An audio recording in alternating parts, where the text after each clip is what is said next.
derechos son violados. Dicen los reportes oficiales que Israel le está negando el acceso al agua, a los alimentos y a los combustibles. Es lo que dice la ONU.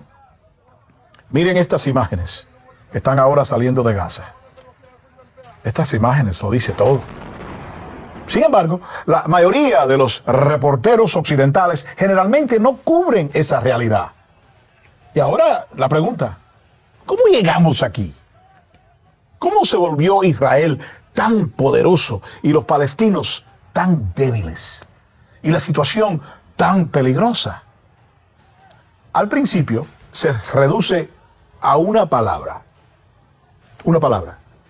engaño, y un país, el Reino Unido. Déjame explicar.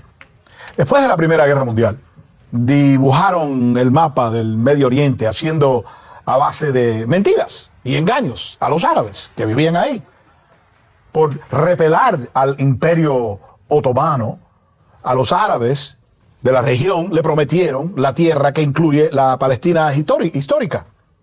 Sin embargo, cuando la guerra acabó, la Primera Guerra Mundial, los británicos anunciaron la Declaración Balfour, estableciendo en Palestina un hogar nacional para el pueblo judío, no los árabes, para el pueblo judío. Ponte a pensar que en ese momento, cuando hicieron esa declaración, cuando hicieron eso, el 90% de las personas que vivían en esa región eran árabes, tanto musulmanes como cristianos.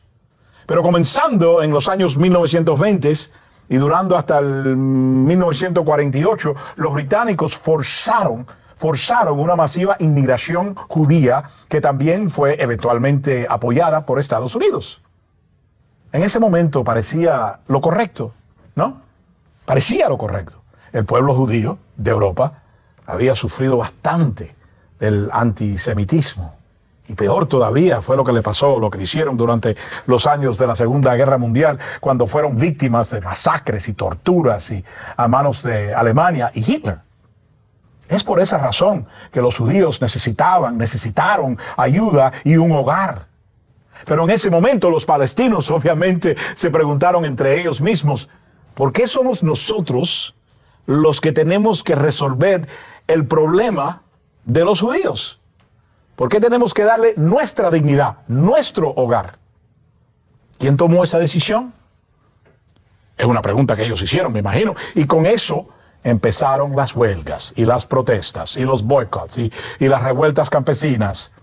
¿Y los británicos cómo respondieron? Con toques de queda, arrestos masivos, demoliciones. Finalmente enviaron 30.000 tropas para entrenar y luchar junto a las unidades paramilitares judías en contra de los palestinos. Ahí empezó la agresión. 1947, la población judía de esa región, que antes era el 10%, ahora se convirtió en el 33%. De 10% a 33%. Un tercer. Pero eran dueños de solamente el 6% de la tierra. Y por eso vino la ONU y declaró resolución número 181. Resolución de la ONU 181, dándole a los judíos el 55% de la tierra. Y le dieron las mejores zonas, las de la costa y las más fértiles. Y con eso empieza la catástrofe, lo que palestinos llaman Nakba. Pueblos son destruidos y al final más del 70% de la Palestina histórica cambia de manos. ¿Con qué se quedan los palestinos? Con dos pequeños territorios, Cisjordania y la Franja de Gaza. Pero en 1948, la ONU anuncia la Declaración 194. Esta es importante, 194. Dándole a los refugiados palestinos el derecho de regresar a su tierra histórica. Y con eso se resuelve todo, ¿no? No, ni siquiera se acerca. Pero sí trae cambios. Egipto toma el control de la Franja de Gaza. Jordania toma la administración de Cisjordania.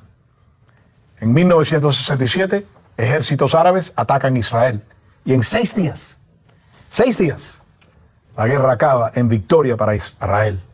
Y ahora, más inseguros todavía y con más confianza al mismo tiempo, Israel ocupa el resto de la Palestina histórica. Y con eso el trato y el abuso de los palestinos se pone peor.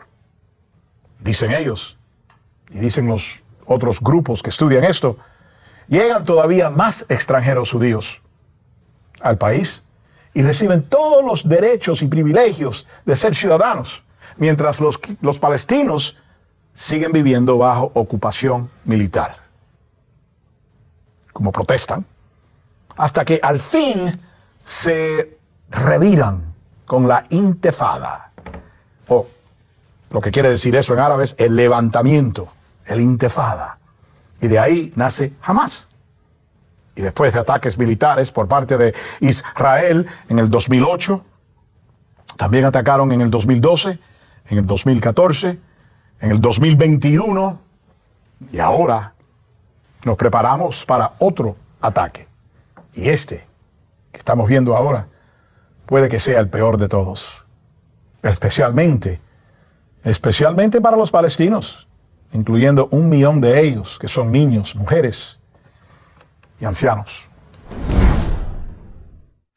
Vamos a hablar de este importante tema con Guillermo Pacheco, el director del Asuntos Internacional de Security College. Y esto sí que es un tremendo asunto internacional.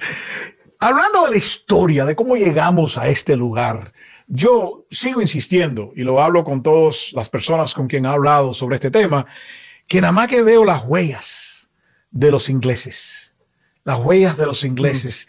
Ellos empezaron esto, causaron esto y han más o menos manejado estos por décadas. Sí, mira, creo que lo que pasó es que no pudieron salir bien. Digo, lo han manejado por décadas, pero creo que lo que está pasando ahora es que la salida no fue, digo, no vieron el futuro. La historia para una persona que no sabe de esto es tan fácil. Hay un grupo de personas que vivían en un lugar que se llamaba Palestina, Palestina de la historia. Los ingleses dijeron un día con el Agreement de Balfour, de ahora adelante queremos que los hebreos judíos en Europa vivan en ese lugar, así que las personas que viven ahí se tienen que ir. ¿Ya? Bueno, No es un cuento complicado, así empezó la cosa y en sí todavía en eso estamos. no, claro, pero mira, lo que tenemos que hacer es que hay más historia antes de eso. Digo, yo entiendo que a partir de 1945, 46, cuando se crea el Comité de Palestina en las Naciones Unidas, se llega a eso. Pero tenemos los judíos, Israel dice que esto viene de antes, porque Sí. ellos moraban ahí hace cientos de años, miles de años, entonces era como regresar a la tierra que era de ellos, que ahora vivían unos palestinos, digo, otra gente. Por eso es que Naciones Unidas decide como lavarse las manos y decir, bueno, ¿sabe qué? Partamos a la mitad de ese territorio, que eso viene desde los 40. Partamos el territorio. Pero entonces nosotros, los americanos que vivimos en este gran país, tenemos que mudarnos porque los que vivían aquí antes, los nativos, ¿no? Los indígenas. Así que tenemos que mudarnos nosotros y darle el territorio de nosotros a ellos. Si vamos a hacer ese argumento. No, Y podemos hacer ese argumento en cualquier lugar en el mundo.